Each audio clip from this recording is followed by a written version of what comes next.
அப்புறம் வந்து இந்த எந்திரத்தில் முக்குட்டி எந்திரம்னு ஒன்று உண்டுங்க. அதில் மூதேவி அந்த எந்திரத்தில் ஆவாகனம் பண்ணி நம்ம எதிரியோட லாபத்தை குறைக்கிறது. அதை ஏவி விட்டால் அது என்ன பண்ணுன்னா, அந்த தெய்வமானது துர்தெய்வமானது அந்த கடையோ அல்லது வீடோ இருக்கிற இடத்துல கரெக்டாக பூமிக்கு உள்ள அஸ்திவாரத்துக்கு கீழே புதைச்சி வச்சிரும். அந்த எந்திரம் உள்ளே இருந்துச்சுன்னா அந்த வீட்டில் மூதேவி தான். அப்புறம் வந்து சதா சண்டை நடக்கும், சமாதானம் இருக்காது, வியாதி வரும், கடையாக இருந்தால் வியாபாரம் போகும், நஷ்டமாகும், இப்படியெல்லாம் உண்டு. அதில் வித்வேஷன யந்திரம் உண்டு. வித்வேஷன யந்திரம்னா மாமியார் மருமகள் சண்டை போடுறது, கணவன் மனைவி சண்டை போடுறது, சகோதரர்கள் சண்டை போடுறது, இப்படி நடக்கும் அந்த வீட்டில்.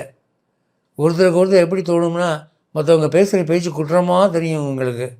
அவங்க நியாயமாக பேசினா கூட இவனுக்கு புத்தியில் குற்றமாக உரைக்கும். இவன் வம்புக்கு சண்டைக்கு போவான். வித்வேஷன யந்திரம். அது மாதிரி உடல் ஊன யந்திரம் இருக்குது. அதில் அந்த மந்திரத்தை ஓதி வச்சிட்டோம்னா அது அஸ்திவாரத்தில் புதைச்சி வச்சுட்டா நம்ம புதைக்க வேண்டாம், அந்த துர்தெய்வத்துக்கிட்ட சொன்னதை கொண்டு வச்சிடும். அதில் யாருக்கு அது நம்ம நினச்சி செய்கிறோமோ அவங்களுக்கு கை கால் விளங்காமல் போயிடும், கண்ணு தெரியாமல் போயிடும், வாய் திக்குவாய் ஆகிடும், இல்லை குழந்தை பிறக்காமல் மலடாயிடும். அந்த எந்திரத்தை நீங்கள் எடுத்து தூர எரியிற வரைக்கும் அந்த கஷ்டம் இருக்கும் அங்கே. அப்போ வந்து எனக்கு ஒரு நண்பர் தெரியுது, திருச்சி கிராப்பட்டியில் நடந்தது. திருச்சியில் கிராஃபோர்ட்னு ஒரு இடம் ஒன்று, கிராப்பட்டின்னு சொல்லுவாங்க. அங்கே வந்து ஒரு இடத்துல ஒரு வீட்டில் சும்மா சதா சண்டை, ஒரு நோய் இருந்துக்கிட்டு இருந்தது.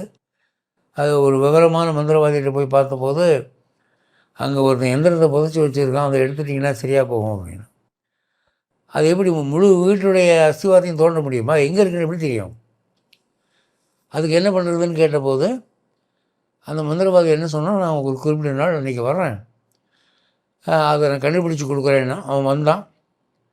வந்தால் 3 கோழி முட்டை வேணும்னா 3 கோழி முட்டையை கொடுத்தாங்க. 2 கையில் இப்படி பிடிச்சிக்கிட்டான். பிடிச்சிட்டு ஏதோ ஒரு மந்திரம் பண்ணணும்னு சொல்லி அந்த வீட்டை சுற்றி வந்தான்.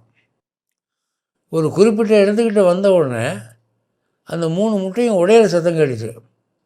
பார்த்தா 3 முட்டையும் உடைஞ்சிருக்கு. உள்ளே இருக்கிற அந்த வெண்கரு மஞ்சள் கரு காணோம். யாரோ எடுத்து குடிச்சிட்டா மாதிரி இருக்கும், வெறும் ஓடு தான் இருக்குது. அப்போ அவன் சொல்ல, இந்த இடத்துல தோண்டுங்க, இதுதான் அடையாளம். தோண்டினா ஒரு 5 அடி ஆழத்தில் ஒரு யந்திரம் நல்ல பளபளன்னு புதுசாக இருக்குது. அதை வந்து நீங்கள் தொடக்கூடாதுன்னு சொல்லி அவன் எடுத்து அதுக்கு ஏதோ பரிகாரம்லாம் பண்ணி கடலில் தூக்கி போட்டோன்னா, கடலில் தூக்கி போட்டோன்னு போடும்.